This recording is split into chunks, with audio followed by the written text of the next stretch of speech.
Portal లోపాల కారణంగా రైతులు, భూ బాధితులు ఇంకా ఆఫీసుల చుట్టూ తిరుగుతూనే ఉన్నారు.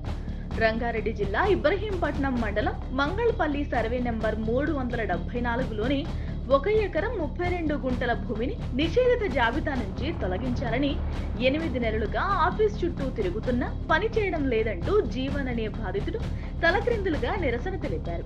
ముంబైలోని Tata institute of social sciences లో గోల్డ్ మెడలిస్ట్ అయిన తను సొంత పొలంలో మట్టి పాత్రల తయారీ కేంద్రం ఏర్పాటుకు ప్రయత్నిస్తున్నాడు. ప్రొహిబిటెడ్ లో ఉన్న తన భూమి సమస్యను పరిష్కరించడంలో అధికారులు నిర్లక్ష్యం చేస్తున్నారని ఆయన ఆరోపించారు. ఉన్నత చదువులు చదివిన తనకే ఇలాంటి పరిస్థితి ఉంటే సామాన్యులకు అధికారులు ఎలా అందుబాటులో ఉంటారని ఆవేదన వ్యక్తం చేశాడు.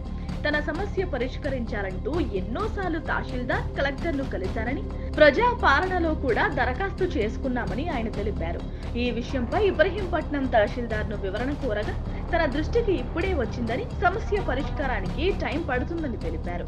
అయితే బాధితుడు మాత్రం తాను ఎన్నిసార్లు ఆఫీసుకు వచ్చినా ఇదే మొదటిసారి అని అధికారులు చెబుతున్నారని ఆవేదన వ్యక్తం చేస్తున్నారు. ఇది విన్న పబ్లిక్ ప్రభుత్వ అధికారుల నిర్లక్ష్యంపై మండిపడుతున్నారు. Please subscribe .news.